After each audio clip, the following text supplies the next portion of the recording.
This program is brought to you by the ZACK Foundation, a philanthropic organization with a focus on poverty, education, mental health, human rights, and cultural exchange. Hosted at the Brennan School of Business at Dominican University, we present to you a lecture series on international management. We hope you enjoy.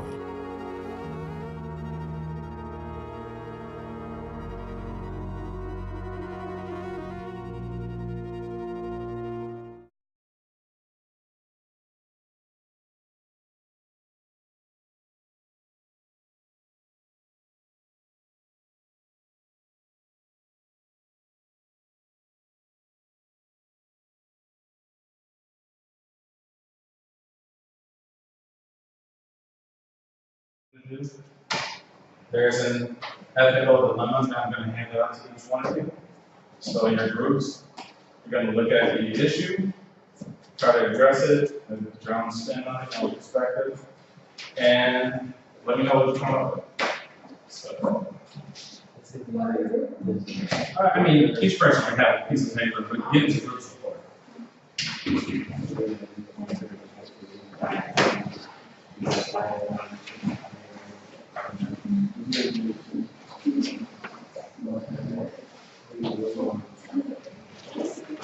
Is there anyone else that needs to turn in their articles?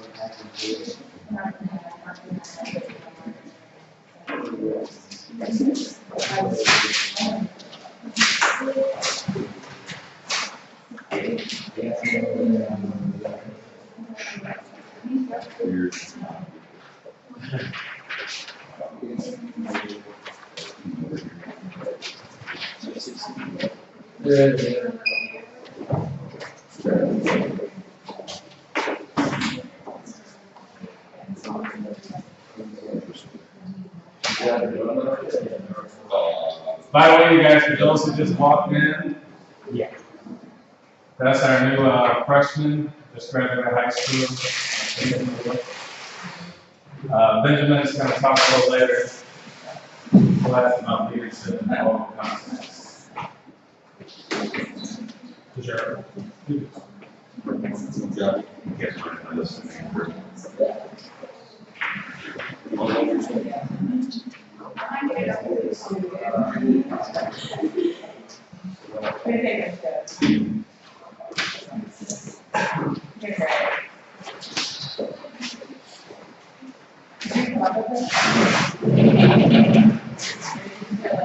Some. But this is good.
I mean, in essence, you could put your own perspective on what you think should be done.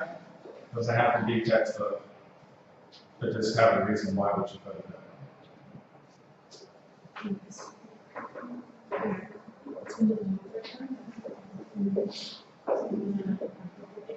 Let me know if you have any questions about it.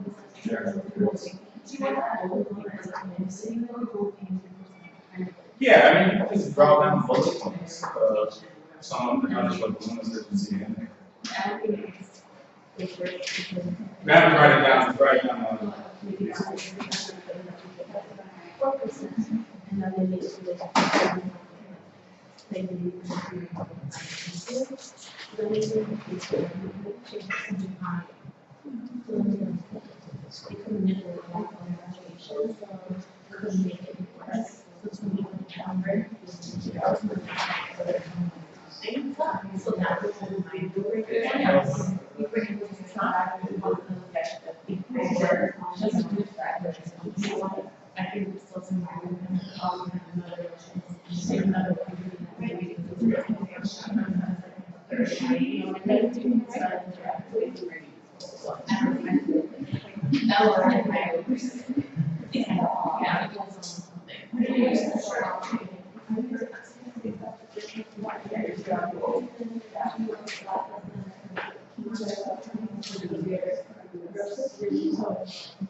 I would just pay it off. You've been happy and do this.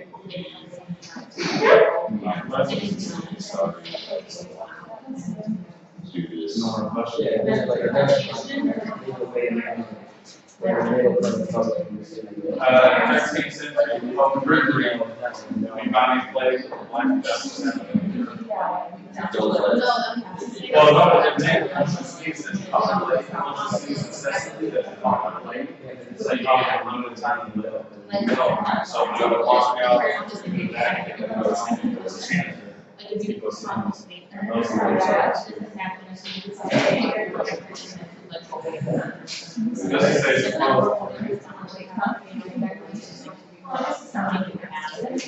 we'll say it's Republican, Catholic history is not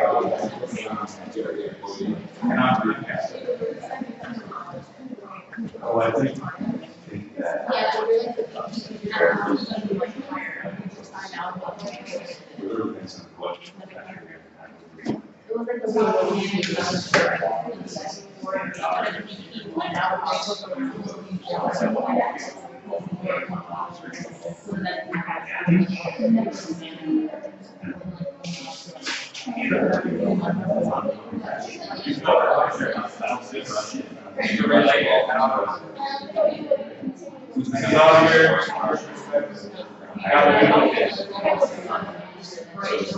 Some people are handling the fact that it's more sensitive on numbers, but that's the question.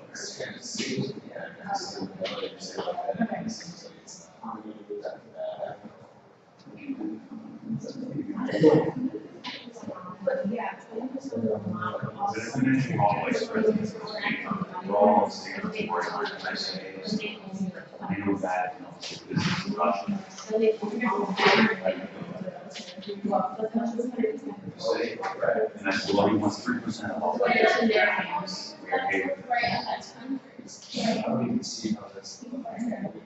Vision. Political assassinations can't be concluded.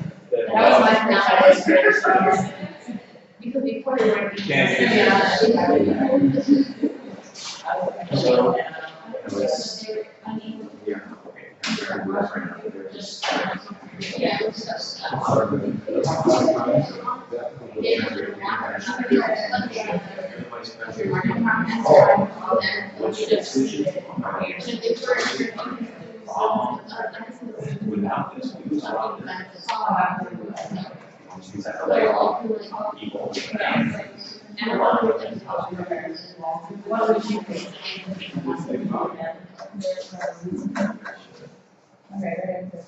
don't even know.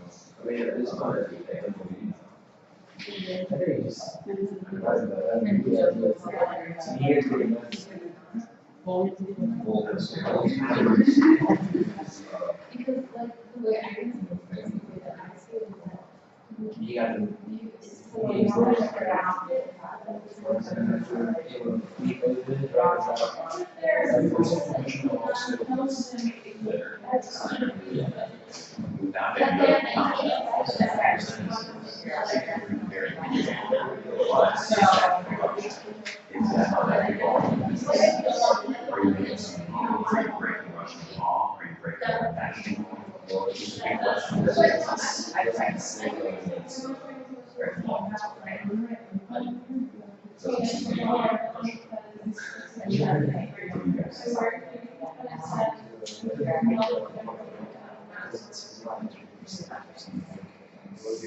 That's the question that starts auditing.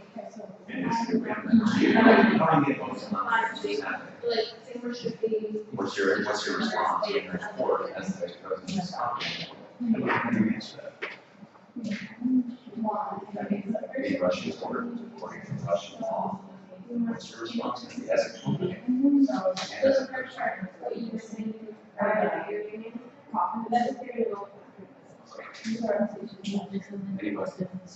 Is it a strict law? Doesn't make sense to do this spiritual law. Yeah, I don't know what it's called. That's right. Yeah. Well, it's a DP.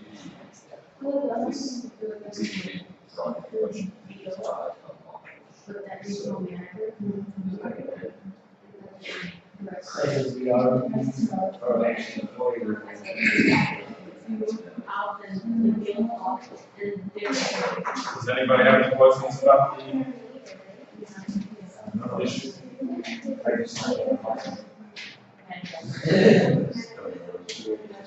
Any questions? Yeah, so what is that manager exactly? Just like it's not. Yeah, the sales manager gets new business. So he goes out and gets new orders. So for this one, he's been trying to get this bid for a long time. The company's got there. Found out the relative has a way in. And so they're getting it. They're able to get the bid. But under certain circumstances, they can't bring the same commission from here. Or these transactions, which is a lot of money. But this new bid will, increase profitability. Yeah, but if you don't have like why we're so managing that. What's that? No, it is, because number one, it's a state-owned business, so it's run by the government. So all this is here in the city of Chicago. Now we go through county process to make all these can't be little handouts, which a lot of people get into. A lot of our governors have trouble with that. Like somebody get a contract with mayors. This is not a private corporation, so it's still with the government, state-owned companies. So it is a legal practice. You may be found out.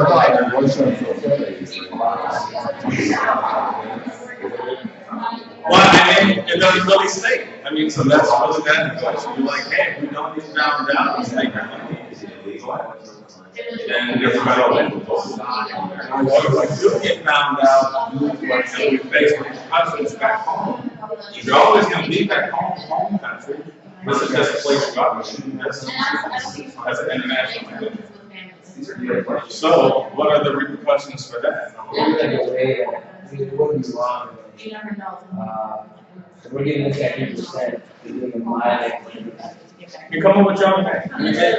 And it doesn't have to be, it doesn't have to be what you think, I think. Tell me what you think. You're like, hey, I was working to the next 4 hours. We get fined, we get fined, hopefully the fine's on 20% property level. Work, everybody wins, there's some work somewhere, making more jobs for everyone else. I mean, it's a lot. It's a lot that happen in motor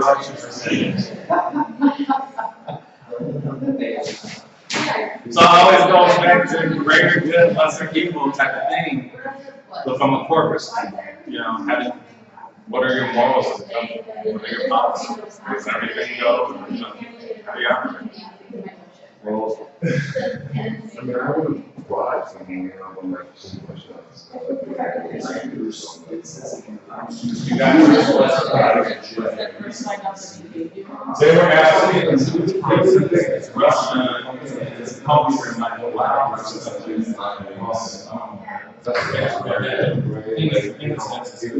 state owned, which means it's owned by the government. Nobody thinks it's government. Everybody gets indexes. And then they look to say, they look to be reasonable for saying how they should take it. And they had no when they do, everyone it's 20%, so it's not.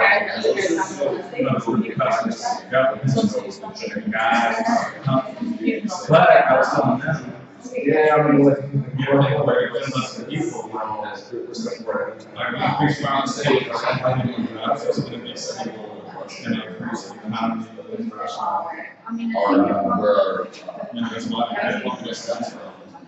That's what I'm saying, it's really just, but it's not like, take the best thing. I think that's what 80% of our profit. But to be honest, there's no relative to I'm saying that my, you guys have.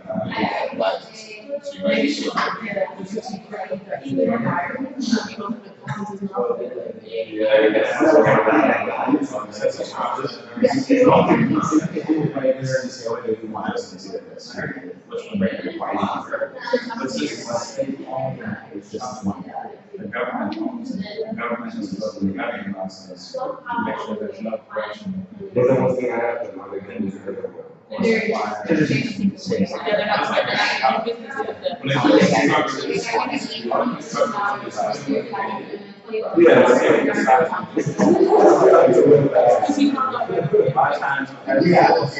Somebody else in there, or a government official, and then they can hand it out, and then later. That's something to consider. Decision of all expressions. How many more times do you have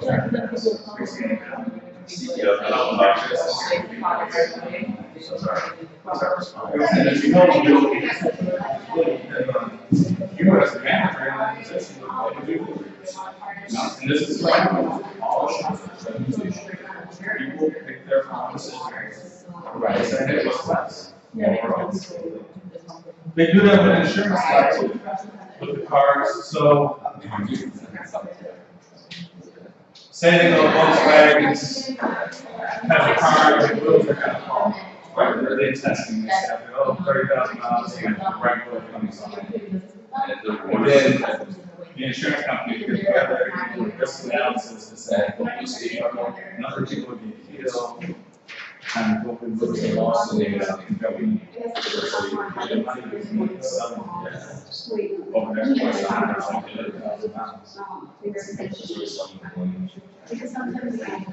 do it on me.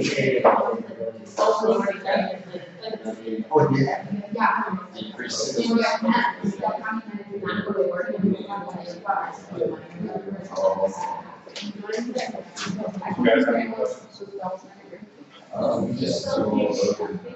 Well, yeah, you can do that.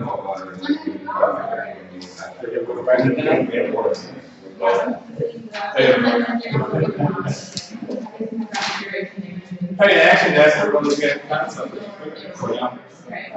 Everybody gets their opinion, decide on what is the consensus. That's what you go.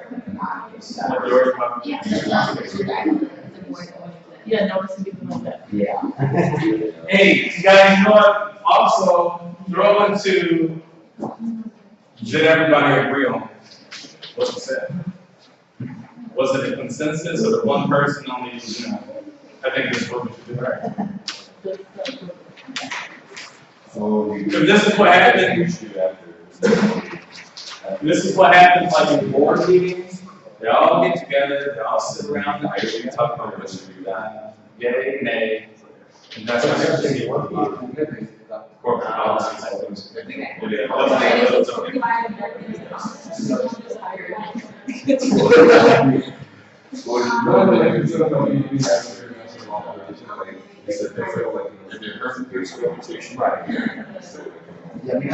So you guys are not.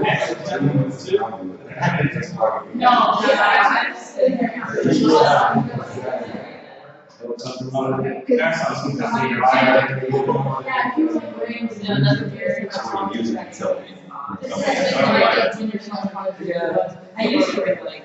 You can play the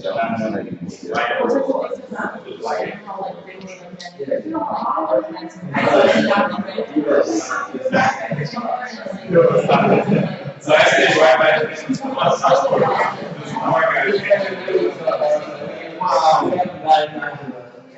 Wow.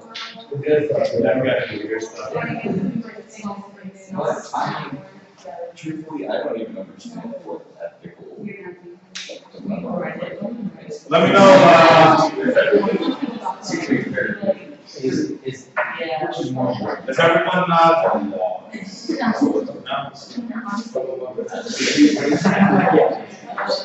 what happens?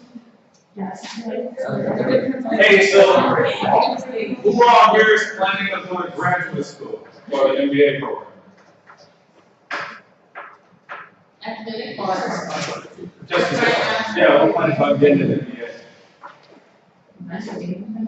Yeah. Or you're gonna wait to like get a job that pays for it or something.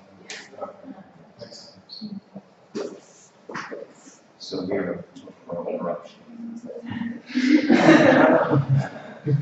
If there were someone over here,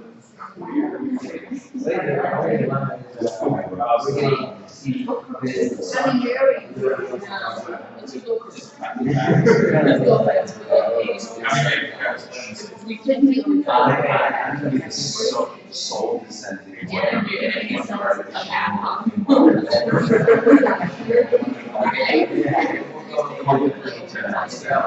Like, it's because you guys kind of figure each other out.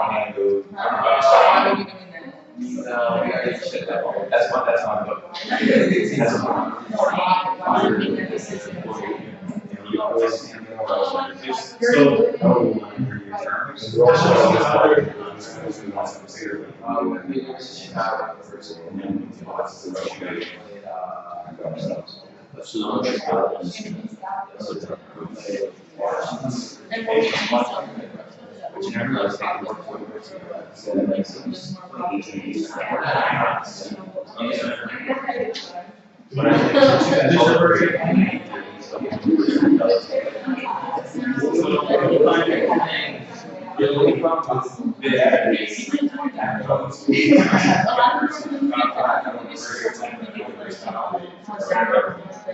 But I mean,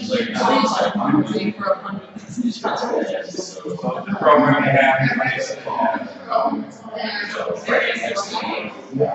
I look right back.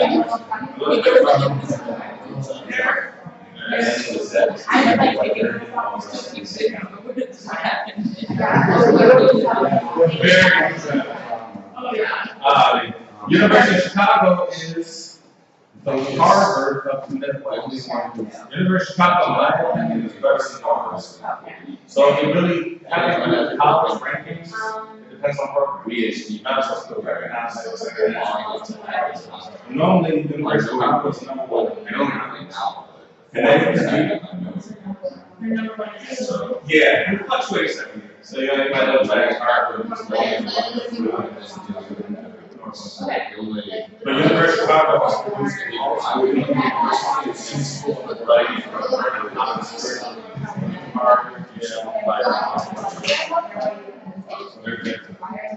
I'm just taking the opposite. Yeah, somebody thinks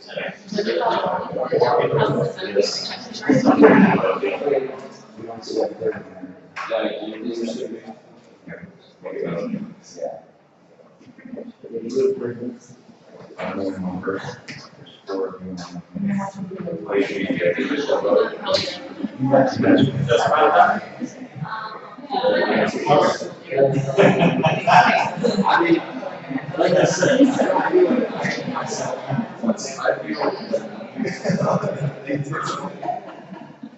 then I was stuck. At least voting with corruption, you know what's happening. Well, a deal's a deal. This deal, like, now we're probably something in their contract. That's so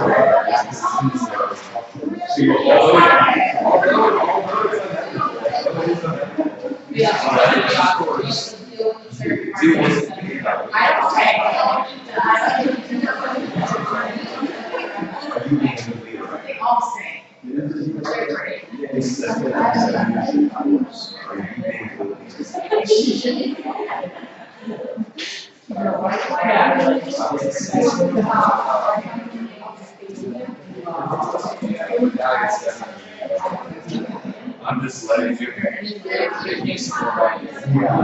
It's fine. Yeah, the deal's already done. You guys want to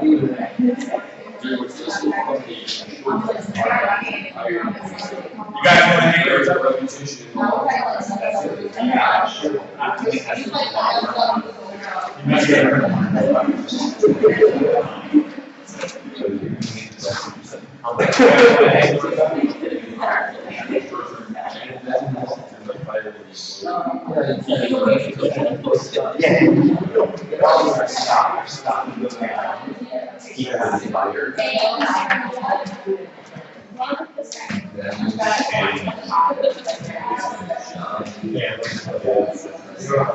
Alright, good luck out there, guys. Additional info. Yeah, you guys are done? Yeah. Yeah. I'll hang your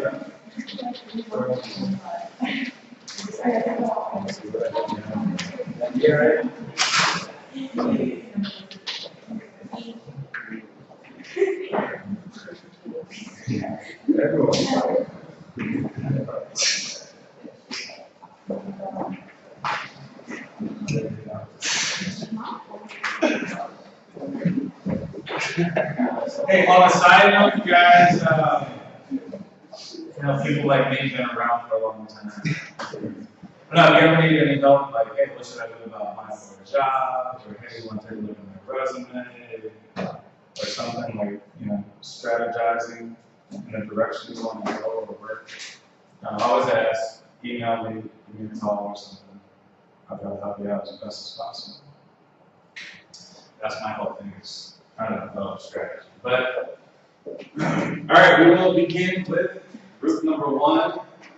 What did you come up with? But, first of all, one person read the first paragraph, and then one of you guys read the second paragraph, just so we can understand.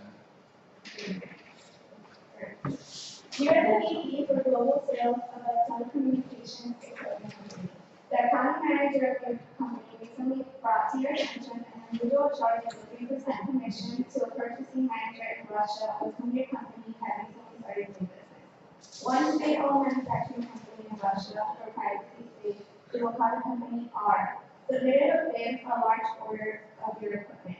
You remember being surprised to get the contract with R because your company had never been able to do business with them since it started here in April. As it turns out, your new sales manager for the region had a relative in R who promised to supply him with all of your competitors' bids if he paid him a 3% commission on all the sales to his company. The area manager accepted this agreement. He got the competing bids and secured the deal with your company. What would you do given the following? 1, if you refuse to accept the business without any legitimate reason. Presently, there are none. Your company will be blacklisted in that country, which amounts to about 20% of gross yearly profit. 2, if you accept that the business and do not pay a 3% commission, the purchasing manager will be in much trouble when you receive your shipment. No doubt he will not release a 5% figure to the commercial quality and quantity of material. 3, if you accept the business and pay the 3% commission, you feel that it would malign your company's reputation and your names. Alright, so what did you guys come up with? Okay. What did you guys? Well, we kind of had some differences in things here, so 3 of us decided we wanted to accept the business. And the reason for that was because we thought it was a pretty big market, so maybe down the road there's like more opportunities to grow. And also because it's already, it would be a huge loss, because it was like 20% of the yearly profit. So that would be something that we would be giving up.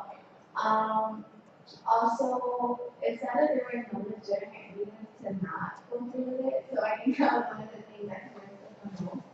And also because we don't want to be blacklisted. And then I think you brought up that maybe down the road there would be benefits to not just the company but the country economy. Okay. So you guys differ. You're saying some, oh, the economy get larger, more jobs, better opportunities. Some people are saying, no, don't do it. It's not very in the future. So we said, we're just gonna go with corruption and just like, accept the transaction and just, go with the flow. I mean, just, considering the idea that being in Russia itself, like some type of transaction, some transaction people consider it as part of the business, not, not a bribe. So we thought, we will just, the commission of 3% and just, get as much profit as we can. And why, as I said, I mean, just like, it could be just considered as part of the business, that's all. It's just a part of your business in Russia. So you're not necessarily doing anything wrong. Yeah, I mean, even if we get caught, we can just like, pay out even more. It's okay. Everybody agree with that?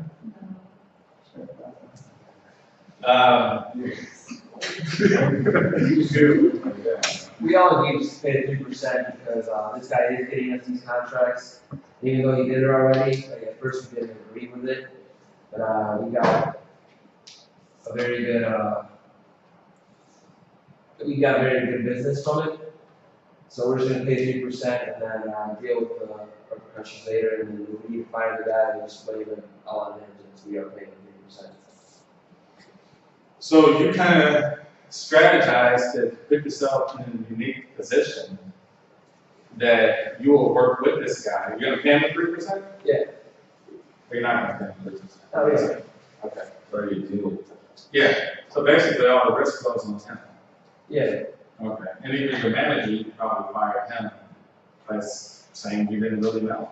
You didn't have the information that you got it legally or however you got it. Okay. Last but not least. So, I mean, it's already happened, and since we noticed that it's already on our books, and since we're doing this for the state-owned government, I feel like it's public information at this point, right? Because on our books, like, if someone comes in and audits us, like, they're gonna find it out too. So either we need to. So you can't hide it. Yeah, you can't hide it there, so we're kind of like saving face at this point. By going along with it, or? Personally, I don't want to go along with it, but you also can't just, you can't destroy the reputation at the same time. Yeah. So like personally, I'm gonna try and find a loophole to get around having to pay this guy this money. I don't want to work with him personally, that's how he's gonna do business, but you've already got your foot in the door with the company. So who says you really need him down the road anyway? Like if you build a good reputation with them, maybe they'll be more than I don't know. So even by telling you have even more to lose, because people will start to look at your business practices. Yeah, I So, mean, hey, it's on the books already, once you're gonna start like tampering with your numbers and everything. And pretending like you don't know about it, I don't really know. Personally, I don't agree with it, but you also have to be smart about how you do it, and since it's already happened once, I feel like you have a little bit of time before the next order comes in to kind of figure this out, deal with it, and there's gotta be repercussions, probably gonna have to let them go at some point, but maybe you can renegotiate. yeah. All right, interesting to see. There's no real answer to the question on what to do. It really just depends on who you are as a person and as a manager.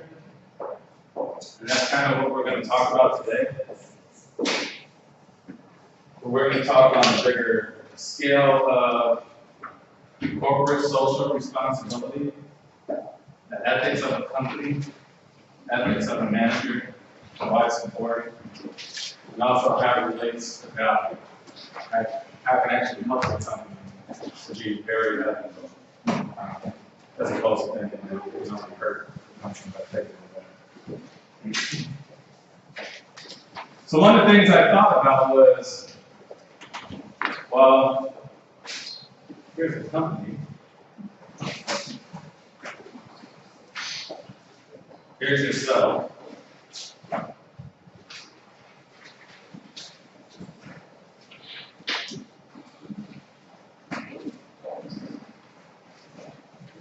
And let's say what makes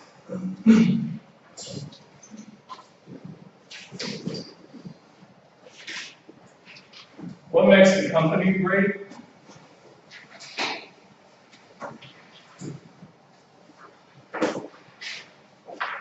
Let's say what makes you great?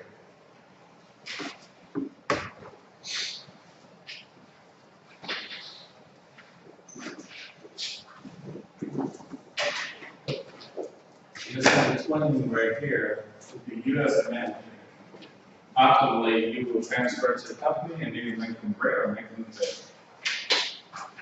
Not necessarily fail, because it's not great.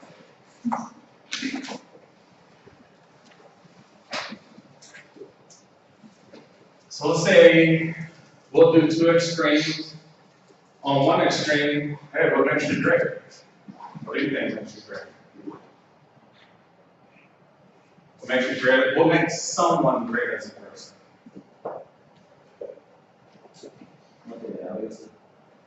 Their values.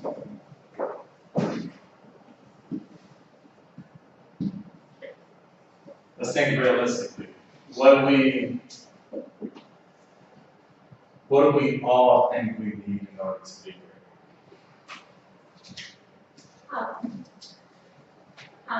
Power?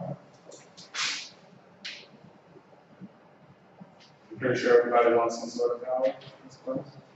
How about money? How about material things?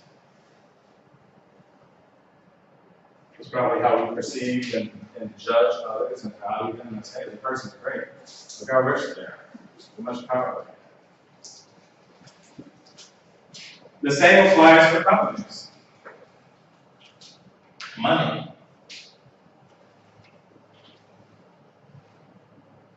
Let's say operating within the law. We're not going to say legal.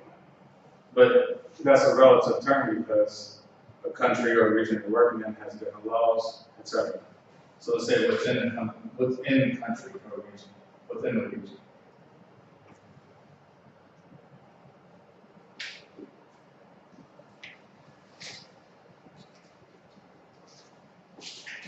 Now the opposite end, well, let's say, how do we get here? What are some of the things that get us to power, money, and buying material things that we perceive to be great to us? We're just born with it.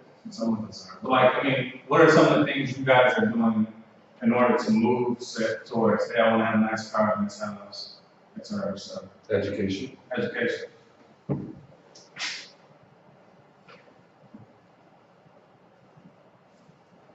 For a company, it's the same thing. It's information.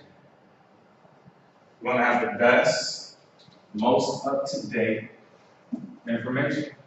And that's how you make your decisions. All decision making is based on good information or bad information. How else did we get here? We use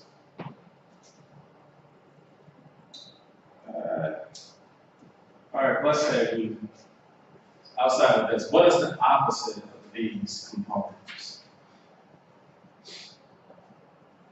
what are some things we can actually utilize? Bank Let's say usage, right? So let's say how we're going to use information in education.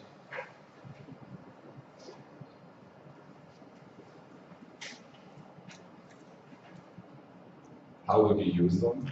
Yeah. Alongside with this money. What are you going to use it for? Making money. So maybe you can make more money, right?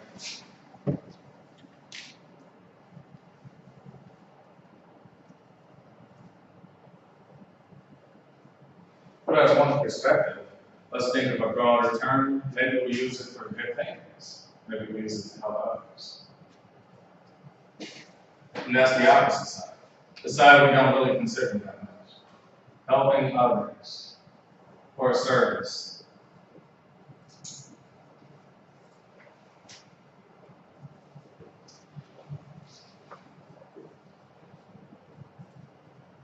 Why is this important?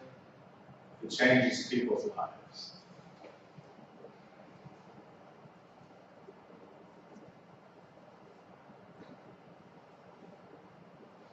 So think relatively, if there's an entertainer, athlete, musician, political figure,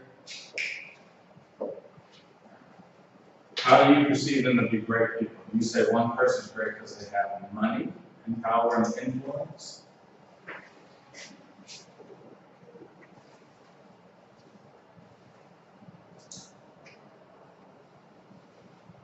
Or would you say that they're great because the way that they utilize things to help others, to combat social issues?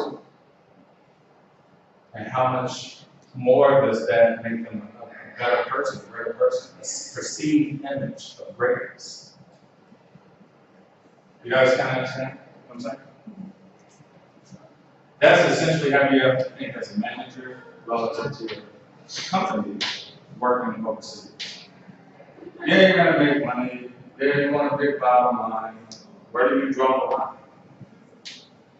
Do you say it's all about this as a person?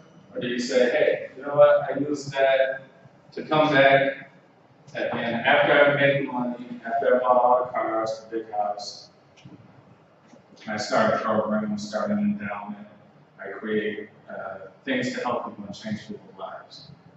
So essentially, what we were talking about here with Russia, we kind of gauge to see how people's perspectives is.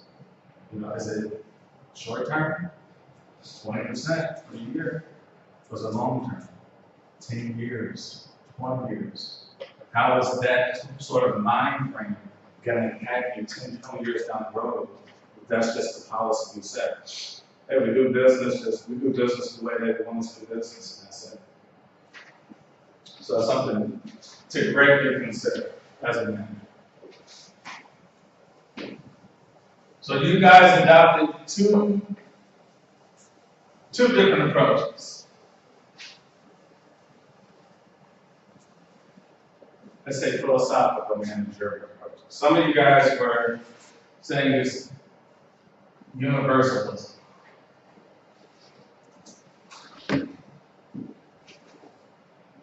Where you set a standard.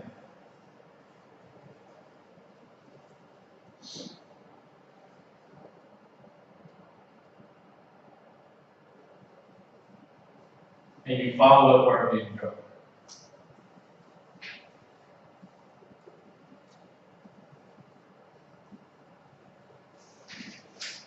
You say, hey, this is how my company operates. We don't go beyond these boundaries. If we find anything that goes against company policy, we nip it in the bud. We don't allow for these things to happen because we know down the line that's not who we are or who we want to be or where we're going. Or you adopt a regional approach.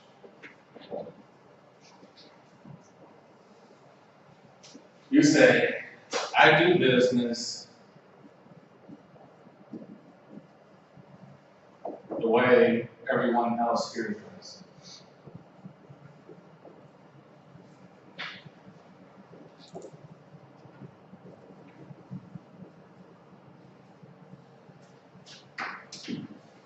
And so going back to Russia, you say, hey, this is Russia.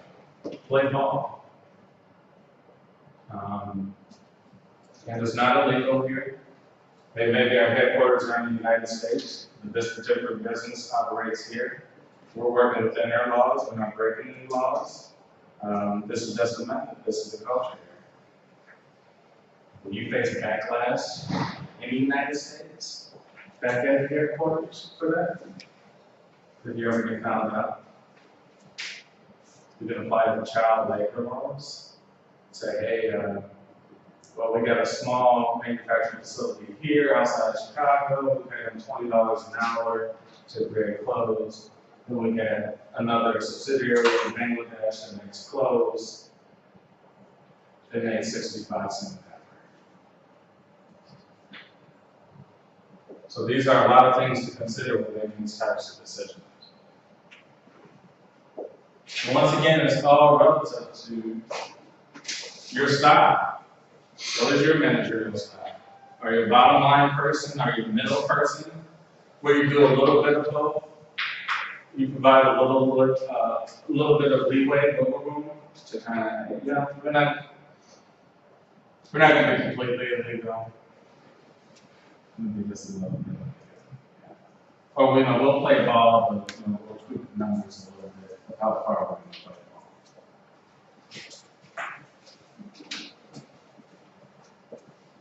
Any questions?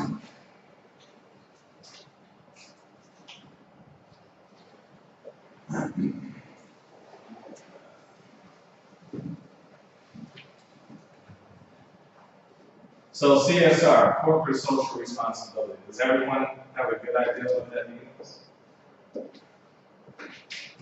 I know someone asked last class, like, what is that? What is CSR? Were you guys taught CSR in like previous classes?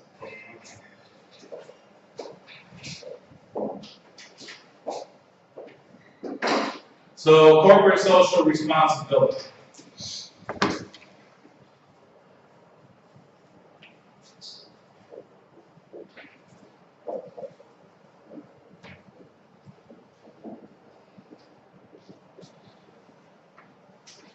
This focus right here is doing good primarily just for the sake of image, right? You want a good image. Why you do good? Because you want to be perceived a certain way by your consumers, by your stakeholders. So let's say perception of goodness or good practices. How are some of the ways you could implement corporate social responsibility? Like, what are some of the things you would do as a manager? What would you create? What would you develop? What would you execute? I watched a video about Nike.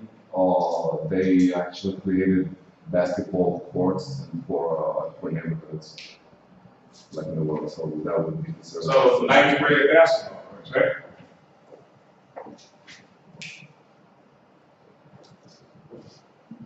So facilities for communities, right? Yes. Community basketball courts. Anything else? Tom's has like a good map. Tom's shoes. Where we are classes. So Tom's do all these really great social programs and give away things. Just pay a fair wage. Fair wage. Fair living wage.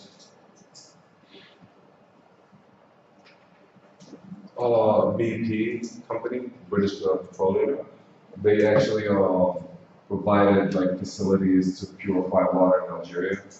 Okay. So water purification programs.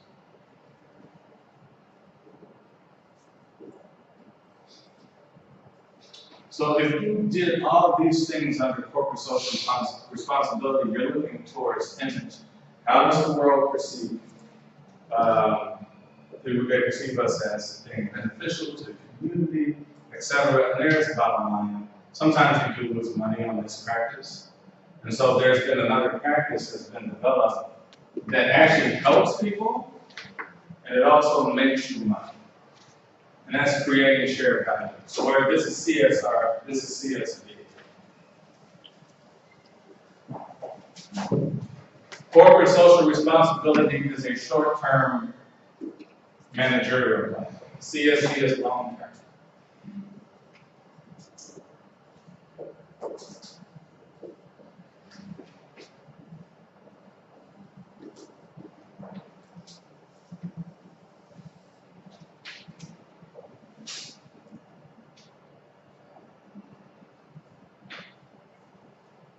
What you do under CSV as opposed to what you do to CSR is, like I say, CSR is given away money, sort of charitable donations. A lot of times it's written off on taxes, but you gotta lose money. A lot of companies don't.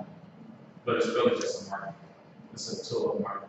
How do you market it to say you're doing this and that, so that you keep a good image and good perception of your company, your brand, etc. CSV, on the other hand, works directly that things impact the company.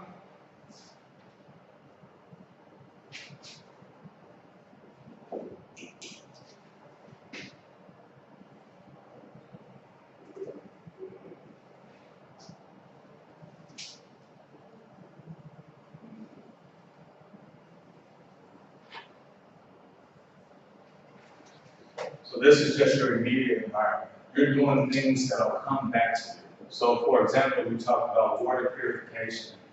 BP to implement something that would allow people to drive more. So you create a shared power.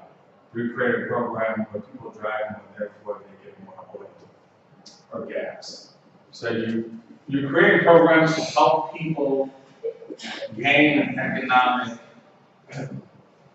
footing.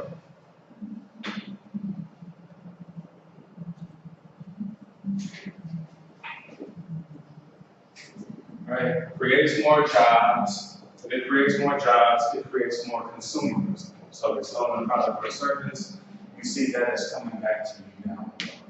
You can do all type of metrics to see exactly how much down the road, depending on the population, that you help increase with jobs, how much you get back. Well, I don't want to take too much time because Benjamin wants to get up here. We'll stop with this for now. And I'd like to introduce Benjamin Moore. Benjamin is former State Department, former FBI, former political assassination. Not officially. Well, everything's classified. He even sends me emails and it says, literally says classified and unclassified. Because once you're in mine, you're always in mine. So I'll let him talk. But something very funny.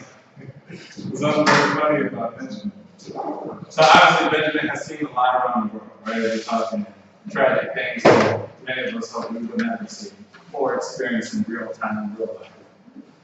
And so we're eating at Denny's down on Harlem, and we were just talking about like, hey man, we're in Afghanistan, in Libya, Tunisia, in Iraq, during the Iraq War, during the Afghan War, like the things you saw up front and close being on the ground. And he said to me, he was like, Zach, I asked him because he's kind of monotone all the time, so sometimes he has to catch his jokes, and like, and so I was like, dude, why are you always like stoic like this? He was like, man, he said literally if someone's head exploded right now while we're eating breakfast, he's like, I would continue to eat breakfast.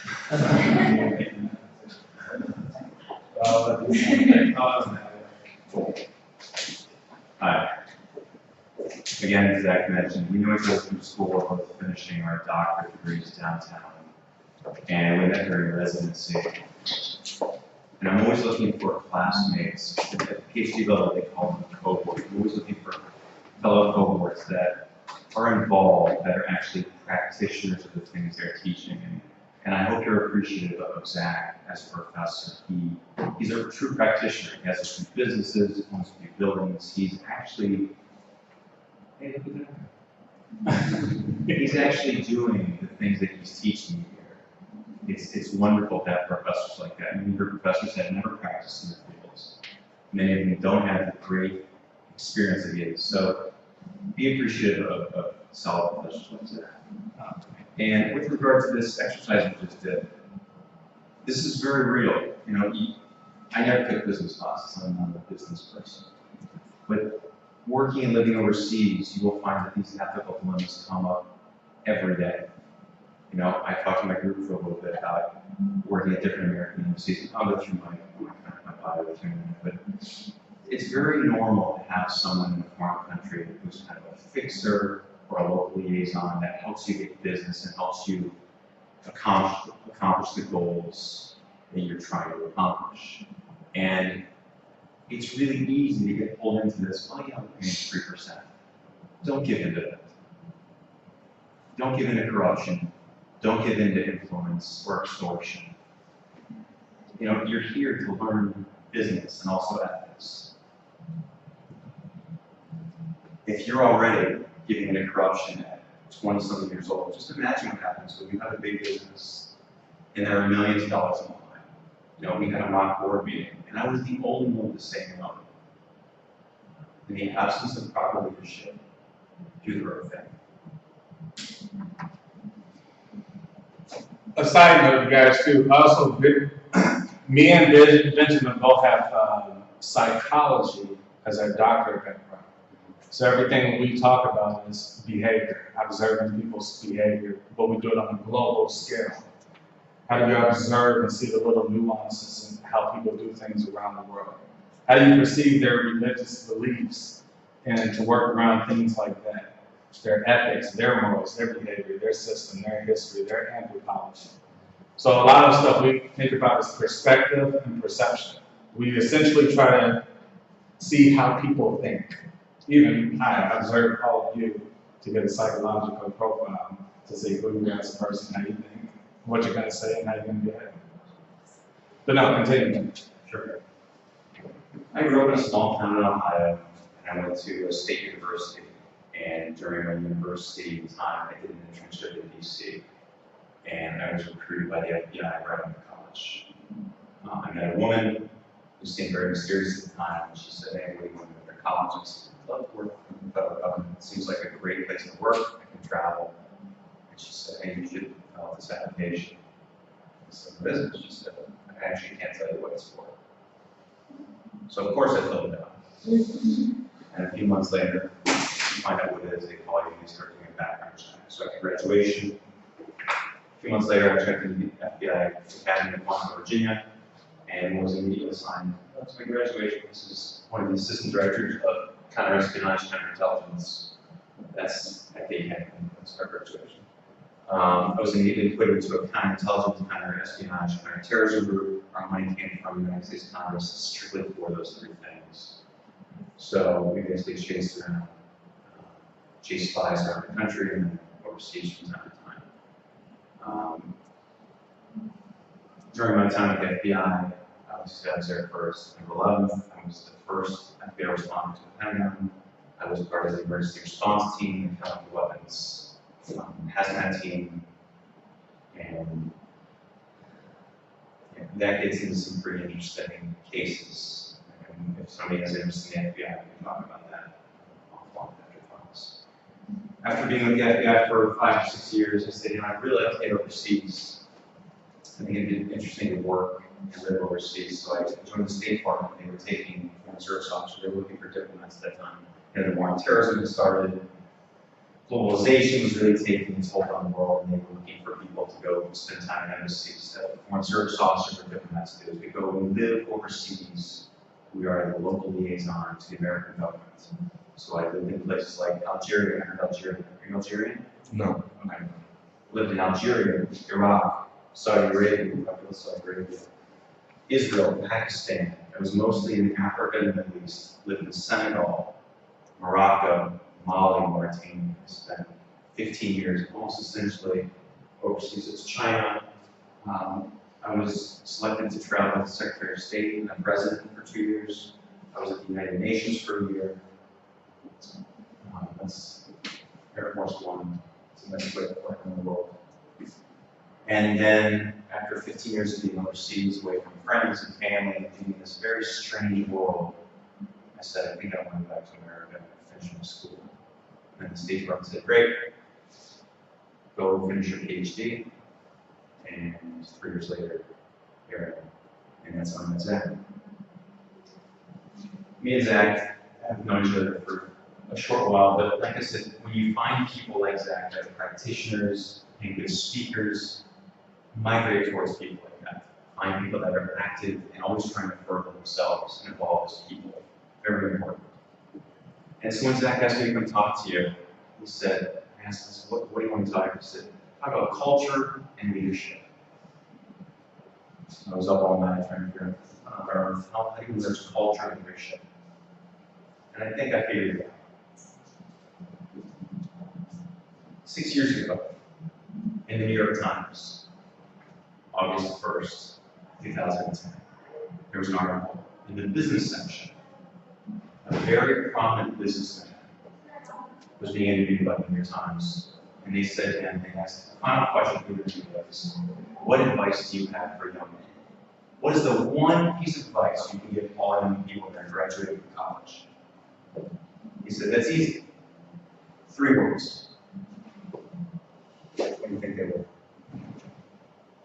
Be super patient. What's that? Be super patient. Be patient, not bad. What else? What are the possibilities? What are 3 words that can change your life? Money, money, money.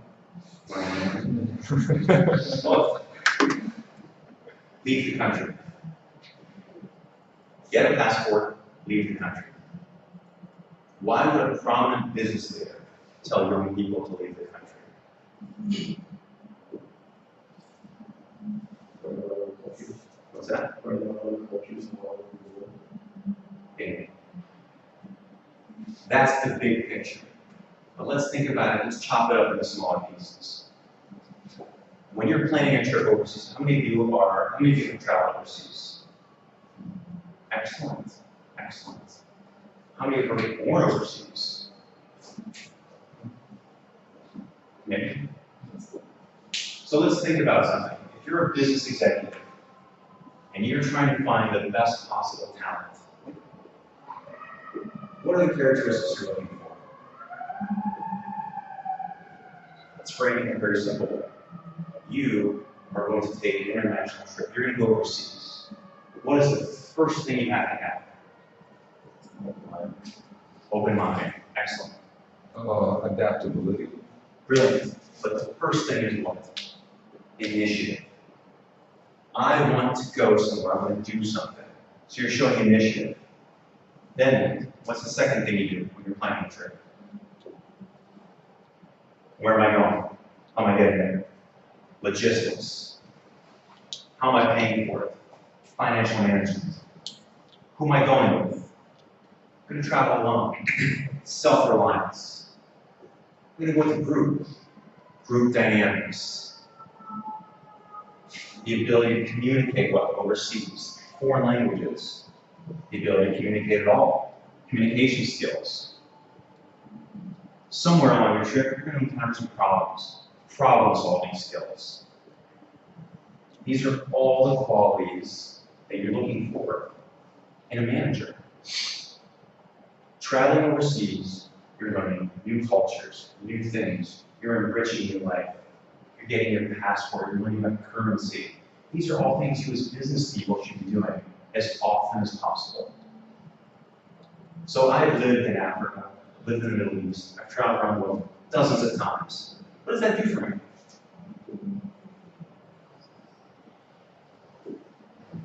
Well, as a business manager, trying to open up an international, or if you're trying to go overseas, you have a business there, you know how the people are, you know different cultures, you know what interests them, and if they're compatible. Good. Let's give you an experience. There's a better slogan for experience. I like to call it street credit.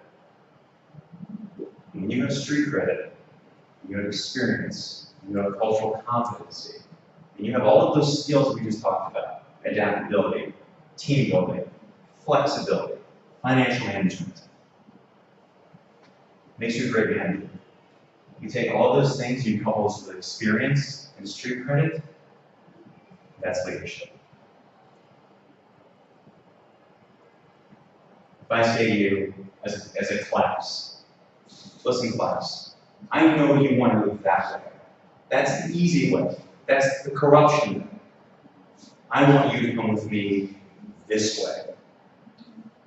Are you going to follow me? Hopefully. That's leadership. That's why you're in college. That's what you're here to learn. You're here to build on these basic skills to make you a better person, a better adult, a better manager, and ultimately, a better leader. I've never forgotten our if you don't have a passport, please get a passport. Leave the country, buy a ticket. Study abroad is a tremendous way of doing that. It's rolled into tuition already. You're going to have to take out a month. Get overseas as soon as possible.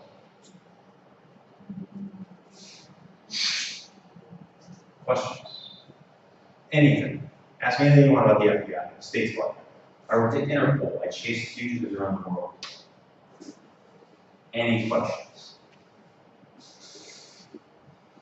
Yes. What are the difficulties you faced, going around the world? Like, you went to really what, more than 20 countries?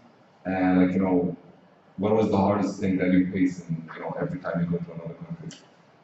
Perfect question. The most difficult thing for me was cultural competency. And I know that sounds strange. After you travel abroad, you think you would just get that. Every country, and this is perfect question for this class. Every country you go to, every city you go to, every culture you meet is going to be completely different than the next. You may think that they're not. Believe me, they're all completely different. From the villages, to the towns, to the cities, to the regions. I was the worst offender. I was born in a very small town. I took my ideology, the way I was raised, the way I thought things should be, and I forced that a lot of times overseas. It doesn't work. I found that out the hard way many times. It's incredibly humbling. That's what the travel does for you. It teaches you, this part of Brazil is completely different from this part of Brazil.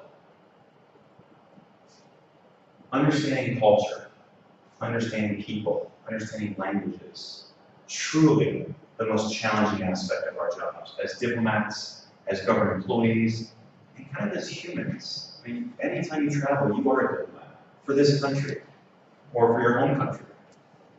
And it's incredibly difficult to put your prejudices, your ideas, the way you're raised, all that aside, and try to be part of the community you're actually in, and to learn from them. Incredibly humbling, but the most wonderful thing you can do. Did you ever compromise your personal ideologies? Not yet. Not yet. I live a very strict lifestyle. Always have. And maybe that's bad. I'll be the first to admit that. I'm not as flexible as I should be sometimes. And that goes with cultural competence. You're going to learn when you're in Algeria. Listen, you're going to sit, you're going to have tea 4 hours before you can even think about talking about business. 4 long hours of very strong tea. And then you're going to meet their family. And then you're going to meet their extended family. And then you're going to go to the village. And you're going to do crazy things and have great experiences. And that's part of learning new culture. And that's how you start getting business relationships, personal relationships, government relationships. In America, as many of you know, if you weren't born and raised here, we're very business oriented. We shake hands, we stand far away from people, and we talk about business immediately. Slow down. Learn the culture, learn the people, understand that cultural competency will make you a better leader, a better manager, a much better business person. Yes. So when you actually go to other countries, do you study and read about them first, or you just like, go and experience whatever happens there? What would you do? I would read, like, I would read a lot. Like, I don't want to be in a situation where, like, I'm awkward a little bit, you know what I mean? That goes to culture, cultural competency, and what they call cultural intelligence. ZACK managed program is called international psychology.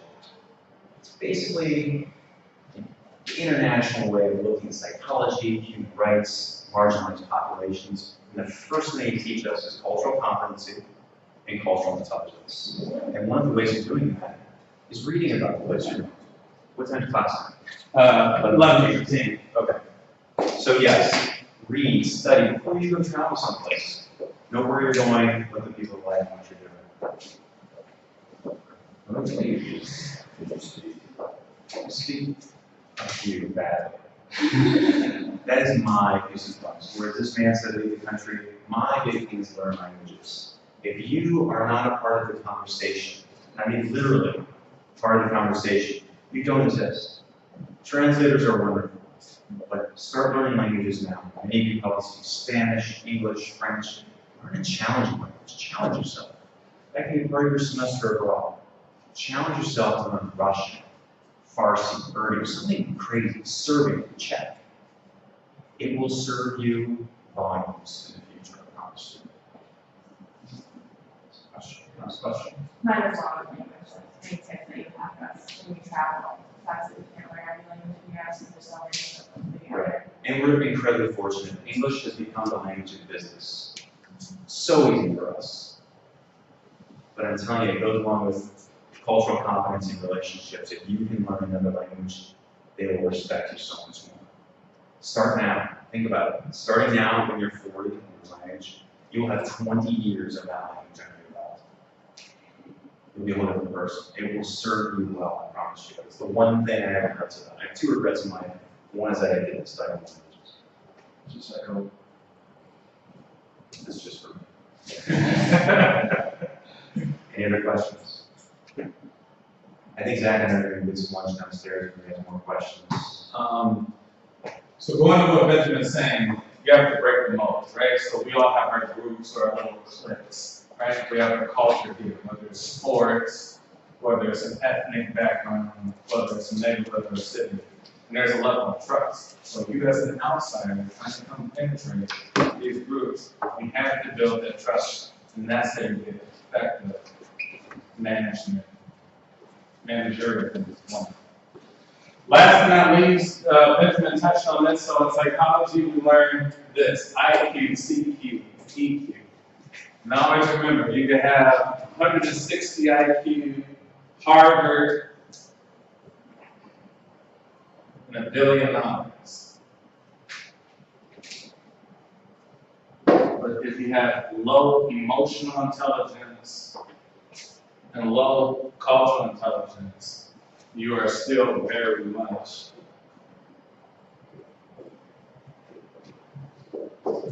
there.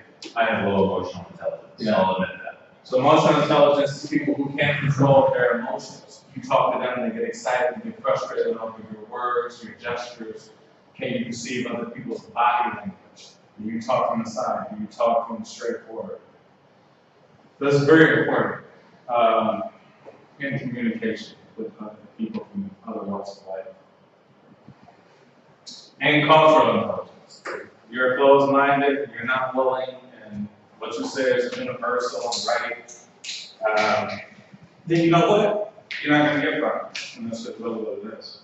So try to always increase cultural intelligence and try to work on your emotional intelligence. And as you're in school, you're increasing your intellectual intelligence.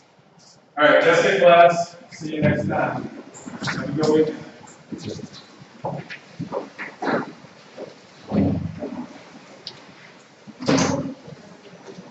Yeah. Okay.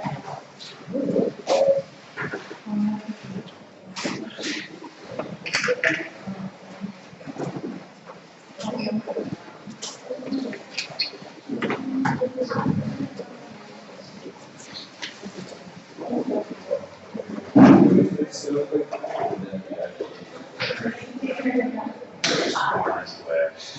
And then what do they train? It works for them, yeah. Yeah, I think you're gonna have great stuff. And take care, guys. You know, I worked in that, though. My big thing is in Washington. I knew they were great. I was getting angry for the DC. I said, this is where I'm going to be. Yes. So, you know, let's get to DC, go, just get things will happen. Yeah, do as many internships as you can. It's very I did want to ask, some turn facing what it was, and then I don't like that, but I think we have a DC one. That's what's great about internships. You don't have to say nothing. It's like having much of a natural. You know. You're welcome. You're welcome.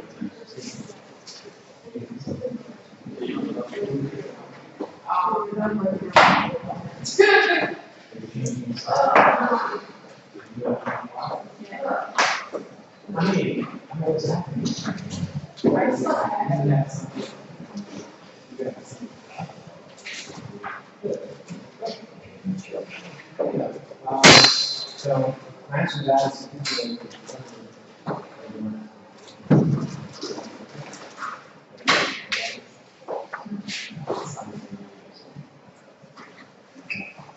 I don't know, like I say.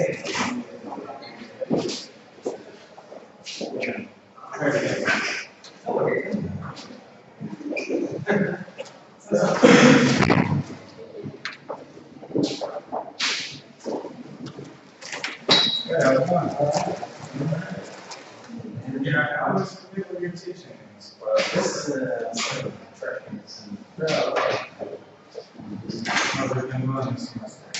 What do you say? I mean, it's going. It's going. Maybe that's.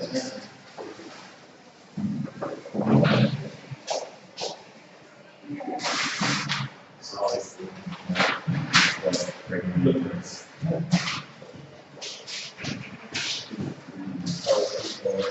no, it's good.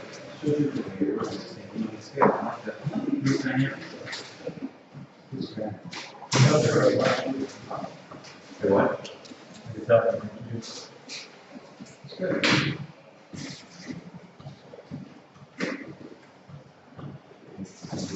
Yeah, we love the thing. I'd rather come here than go to Martha. What do you guys say? This is great. This school has nothing on Harvard has nothing on this school. This presentation was brought to you by the ZACK Foundation, a global philanthropic organization focusing on poverty, education, and mental health. We hope you've enjoyed.